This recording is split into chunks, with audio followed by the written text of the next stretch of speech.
Emotions and thoughts can become dysregulated for several reasons, rooted in both psychological and also physiological factors.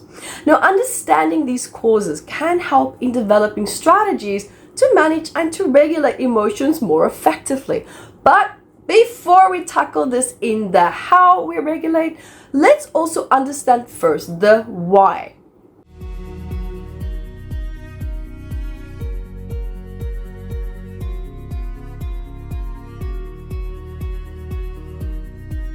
Hi and welcome. Thanks for watching. I'm so happy and so thrilled to have you here with me today. Remember also to subscribe here to my channel and stay up to date. And remember my MAT Trauma Decoded Level 1 workshops coming up 2 days, and then also the 5-day workshops coming up where we're deeply going to dive into how do we work with mental health conditions and also how to optimize our lives.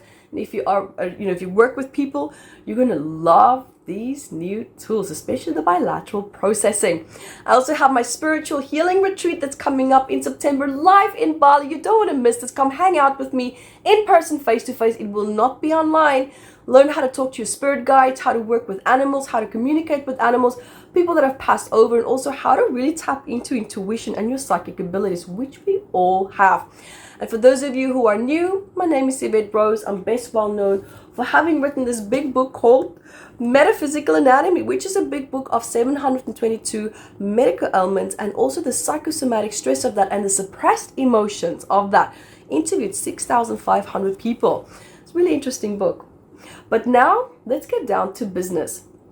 Let's look at our emotions and the regulation of them. But let's start first with the physiological factors.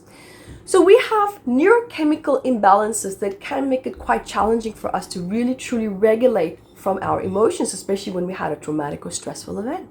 Because what happens is that neurotransmitter like serotonin, dopamine, norepinephrine, they play a very important role in regulating mood and also our emotions. So imbalances in these chemicals can lead to a lot of mood disorders such as depression and anxiety.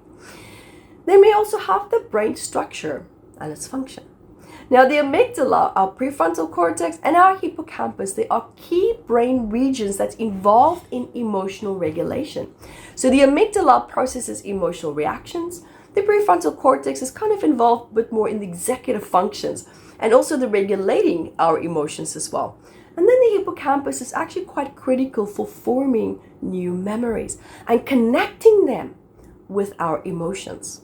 So dysfunctions or structural abnormalities in these areas, they can lead to emotional dysregulation. And yes, childhood trauma can cause structural abnormalities in these areas. Now we also have hormonal changes.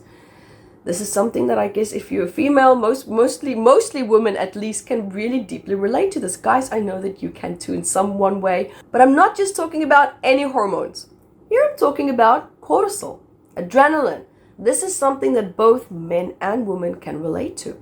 And a lot of others are also that's associated with the body's stress response. It can affect emotional regulation. And chronic stress that also leads to prolonged exposure to these hormones, which can impair brain function and also contribute to emotional dysregulation.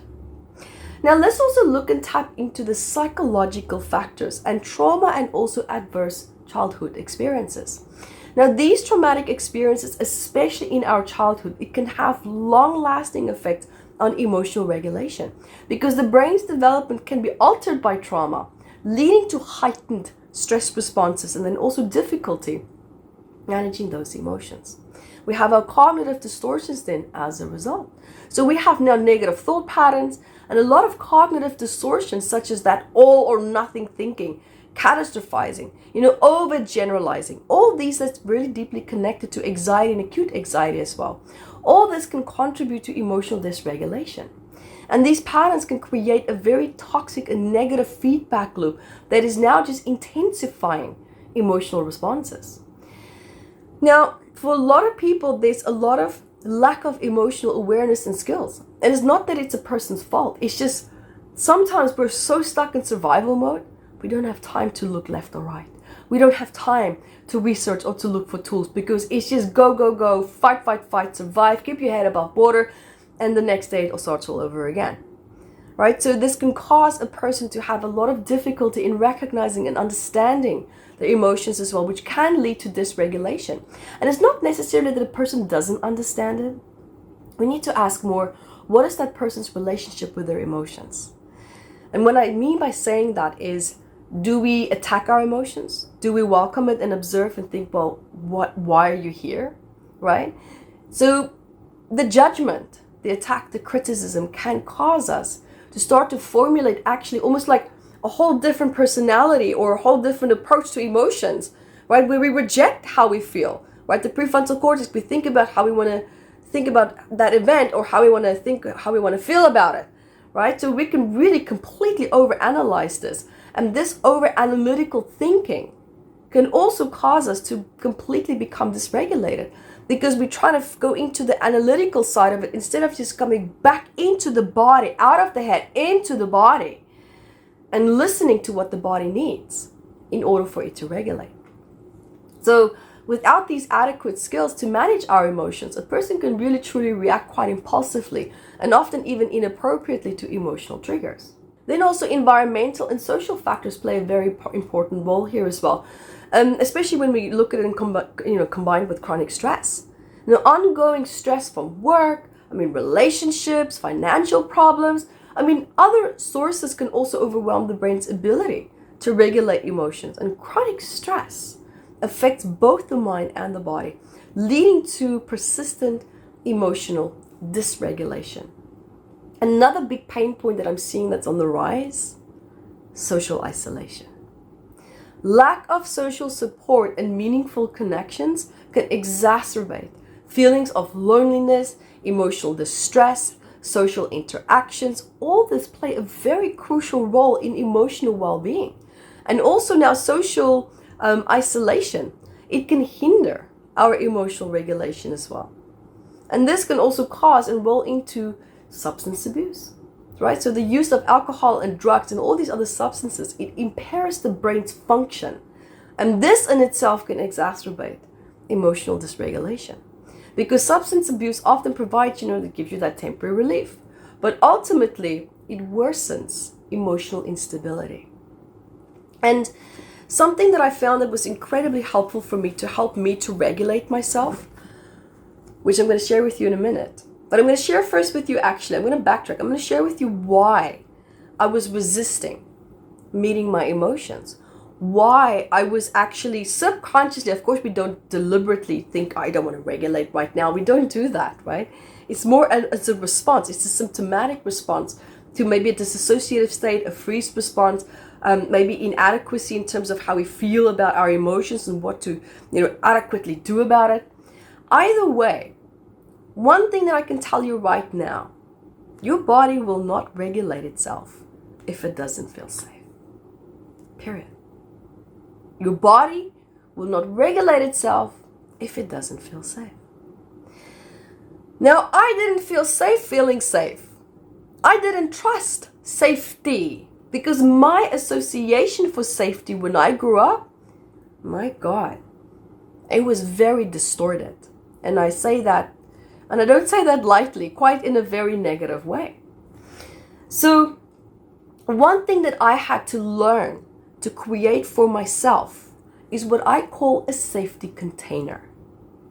And when I say safety container, it's a safety container where you can step into, where you have that protective factor, meaning either circumstances or a person that can be in that container with you. And this is all in your imagination, right? This is all in your mind's eye, or you sense it or you feel it. It can be resources that you feel around you. For example, I love my future self because she is a goddamn warrior. When I connect to my future self, I know this woman made it. She absolutely made a huge success of her life. She overcame all her obstacles. And she is so much wiser and stronger for it. So this part of me, my future self, that is my protective factor. And I love connecting with that part of me. I absolutely love it. You can bring a pet into that, that safety container. Whatever it is that brings you stability and safety in a healthy way. And once you are in that safety container, this is a very powerful place now to look at emotions that you might feel overwhelmed with. Because now you're actually going to feel more empowered when you connect to these emotions, rather than feeling frightened or vulnerable or unsupported or scared or alone. So I would love to talk you actually quickly through a healing meditation that can be really, truly powerful for you. Let's do that. I think this is going to be fun. So if you're driving, now's not the moment. If you're at home, fantastic. If you're in a place where you can lie down or sit up or you're not going to be interrupted, perfect. And so let's start our meditation. Okay. Let's just take a nice deep breath.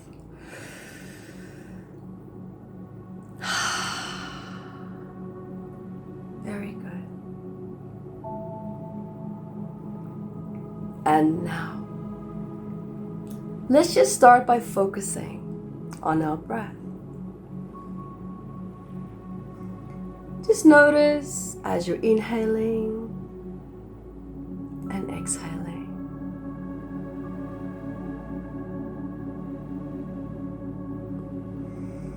And notice and see if you can breathe in such a way where you become so present that you can feel your heartbeat.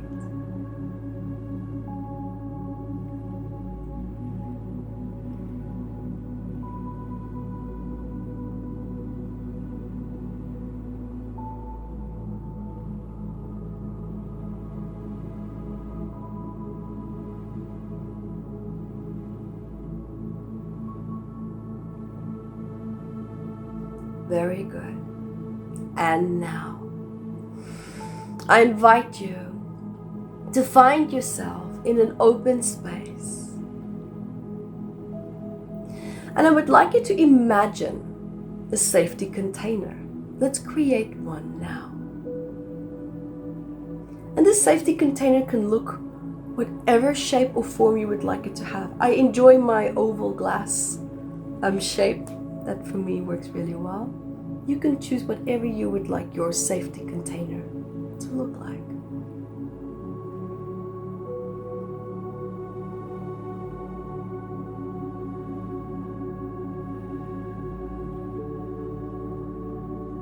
And now, I invite you to step inside of that safety container.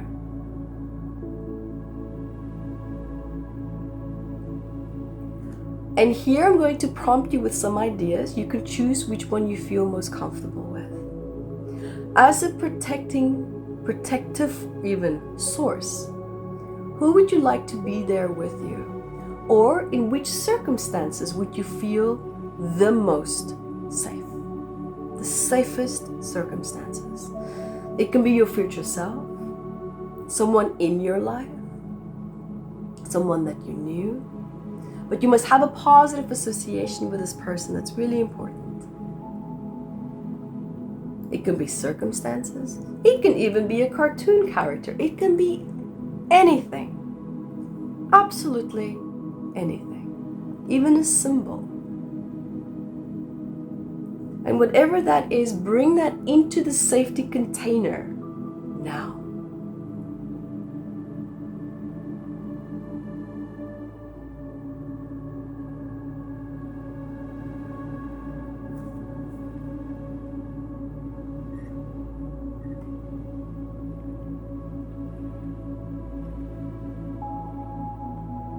Very good. Feel the protection from this person or the circumstances or this object. Feel it. Feeling fully held in this container and in this space.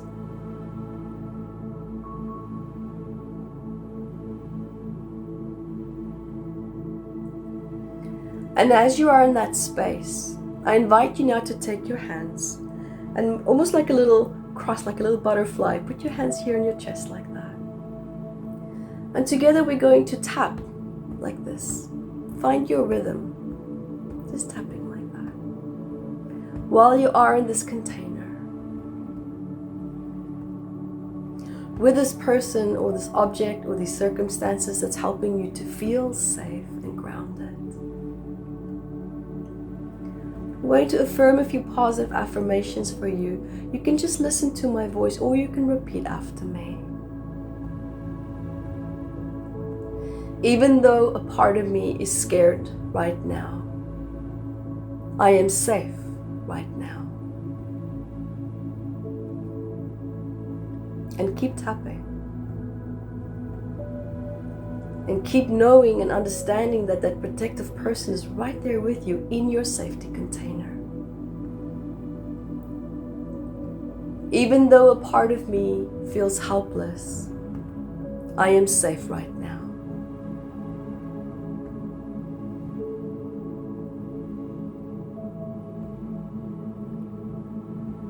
Even though a part of me feels vulnerable, I am safe right now.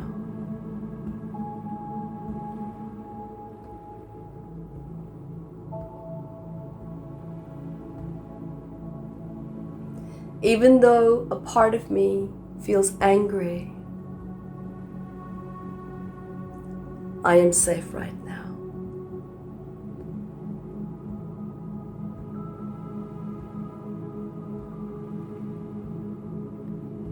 Even though a part of me feels sad right now, I am safe right now.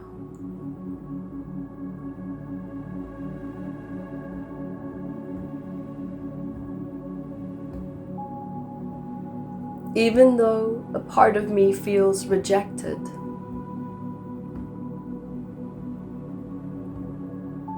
I am safe right now.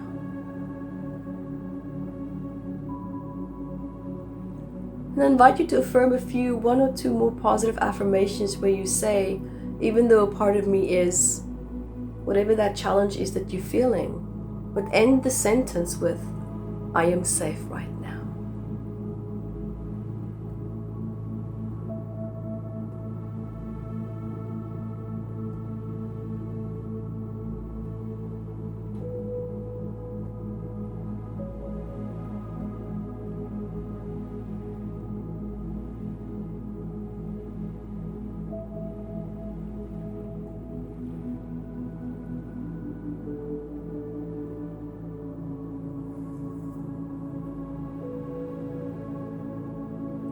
Very good. And you can even now, if you want, you can stay in your safety container. Stay in that safe place and space as long as you need to.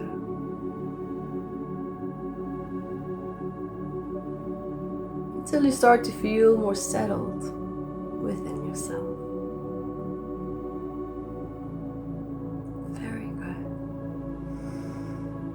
And bringing your full focus and awareness to the bottom of your feet. And this is a wonderful way to ground back into your sense of self as well, in a gentle and safe way.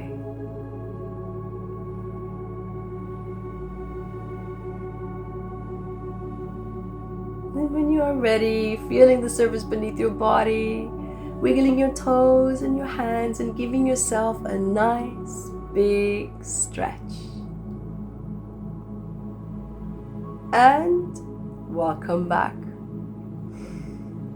Very good. Thank you so much for being here with me today. Thank you for your love, your time, and your energy. And I'm really excited to see you in our next episode. I love you guys. And until then, bye.